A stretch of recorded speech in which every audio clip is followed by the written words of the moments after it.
Yep mes petits gentlemen, c'est Ayoub et aujourd'hui on se retrouve pour une nouvelle vidéo. J'espère que vous allez bien. En tout cas, moi ça va nickel. Aujourd'hui, je vais tout simplement vous donner mes 7 astuces pour que vous vendiez le plus facilement et le plus rapidement tous vos vêtements. Je vais parler de Vinted, mais ça vaut aussi pour les autres plateformes. Let's go.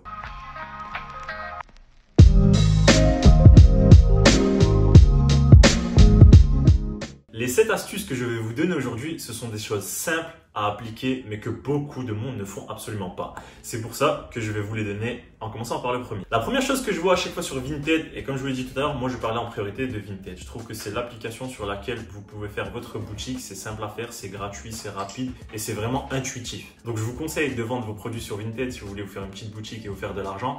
Et surtout, je vais pas commencer à faire le grand mec qui parle de l'écologie, etc. Mais c'est vraiment bien de faire partie de ce cycle écologique qui permet de donner une seconde vie à vos vêtements. Il y a trop de fast fashion aujourd'hui, il y a trop de consommation rapide, des choses que vous achetez, que vous mettez une ou deux fois et que vous balancez. C'est bien parce que ça vous fait de l'argent et en même temps vous apportez votre pierre à l'édifice dans tout ce qui est processus de renouvellement et d'écologie. Sans plus attendre, la première chose que je vais te conseiller de faire, c'est un truc vraiment simple, mais il y a trop de personnes qui ne le font pas. Répertoriez bien vos produits sur Vinted. Tu as énormément de catégories avec des sous-catégories. Ne serait-ce que si tu vends un t-shirt, tu as une catégorie t-shirt uni, t-shirt à rayures, t-shirt avec motif, etc.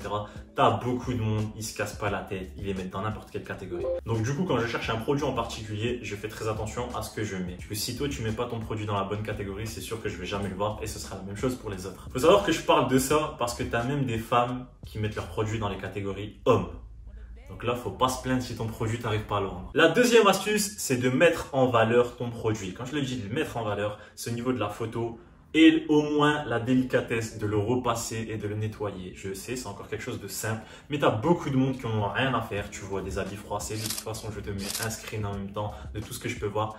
À partir du moment où moi je viens, je vois que ton t-shirt, ta chemise ou ton jean, il est pas repassé, il est tout froissé, ça me donne même pas envie de l'acheter. Parce que je me dis que la personne juste avant, elle en a pas pris soin et du coup, je vais m'attendre à avoir quelque chose qui est pas forcément de qualité. Donc du coup, tu as 2 minutes, tu prends 2 minutes. Oh, shit man. Du coup, ça te prend vraiment 2 minutes, tu repasses ton produit et je peux te dire qu'en termes de photos et à l'image, ça passe vraiment mieux. Troisième astuce, là c'est vraiment valable pour Vinted, peut-être aussi les autres, là je suis pas sûr, c'est d'activer tous les modes d'envoi. Quand je te parle des modes d'envoi, tu as chrono relais, tu as mondial relais, tu as la poste et tu as d'autres modes d'envoi qui viennent de mettre. Il faut savoir que tu n'as pas toujours tous les modes d'envoi d'activer. Des fois, quand je veux acheter un produit, bon, moi, j'ai le petit supermarket à côté de chez moi où je récupère mes chrono relais, etc. Si la personne en face de moi n'a pas activé ça et que je suis obligé d'aller dans une ville à côté ou autre pour acheter mon produit, je vais pas forcément avoir envie de l'acheter. Comme ça, vous maximisez vraiment vos chances de vendre votre produit. La quatrième astuce, et là, c'est encore un truc de fou. Je vois plein de personnes, ils en ont rien à faire des titres et des descriptions. Mais une description adaptée, pas forcément super longue, mais attrayante, dans le sens où je vois c'est quoi la taille, je vois l'état du truc, tu expliques un petit peu, ça vient de quelle marque, quand est-ce que tu l'as acheté, s'il a déjà été porté ou non, blablabla, tu détailles bien. Et le titre, tu essayes de détailler le mieux possible ton produit. Comme je dis, des fois, limite, tu as des gens, ils vendent une paire de Nike, ils écrivent paire de Nike, et ils mettent même pas la taille des fois. Le fait d'avoir une bonne description et un titre, ça t'évite quoi? Ça t'évite les redondances de questions, pose toujours les mêmes questions. Mais c'est quelle taille? Comment ça taille? Est-ce que vous l'avez déjà porté? Si tu le mets en description, t'évites je sais pas combien de questions pour rien du tout. Et tu maximises encore une fois. Wesh, c'est un truc de ouf.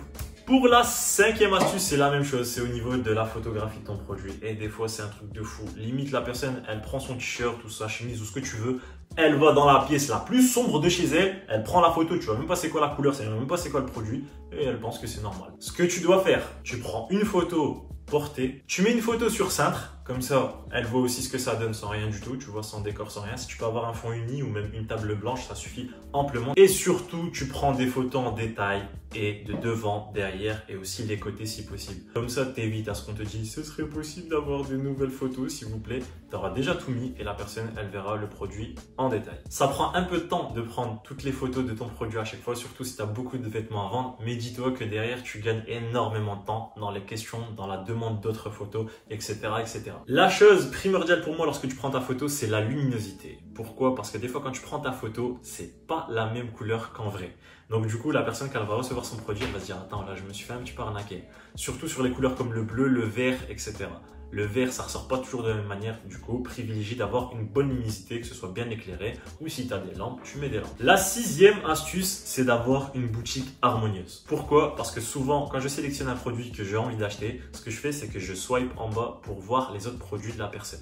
Si je vois que c'est une boutique qui est attrayante, il y a de belles photos, il y a de beaux produits qui sont mis en valeur, bah, du coup, je passe plus de temps à regarder ces trucs. Et si je peux faire une commande globale pour pas payer frais de transport très cher, bah, je le fais. La 7e astuce, et là, c'est quelque chose, c'est du social, mais énormément de personnes ne le font pas. Réponds vite et surtout, sois vraiment courtois. Quand on te pose une question, essaye d'être vraiment réactif. Moi, les gens à qui je pose des questions et qui me répondent 2 jours après, j'en ai rien à faire, j'achète pas son produit, il peut même le brader, j'en ai rien à faire. Le fait de répondre vite et d'être courtois, ben, qu'est-ce que ça permet? Ça permet qu'à la fin, tu aies une évaluation qui soit vraiment positive. Souvent, les gens, par exemple, quand je vends des habits, me disent très bon relationnel, répondent super vite et réactif, ce qui permet en fait, dans l'algorithme Vinted, de mettre tes autres produits en avant. Du coup, c'est tout bénéf pour toi. Donc voilà, là je viens de te donner mes 7 astuces qui te permettront de vendre tes vêtements beaucoup plus rapidement. Et surtout, si tu ne les vends pas et que tu les laisses traîner dans tes armoires, fais tes fonds d'armoire, mets tout sur Vinted et prends note des 7 astuces que je t'ai données. Sur ce, si tu as kiffé, t'oublie pas de me laisser un like, ça me ferait vraiment plaisir. Tu me dis en commentaire quel type de vidéo tu voudrais voir. Et surtout, t'oublie pas de t'abonner si c'est pas déjà fait, bien sûr. T'as juste à cliquer sur ma grosse tête pour cela. Sur ce, je te dis à une prochaine vidéo. Ciao.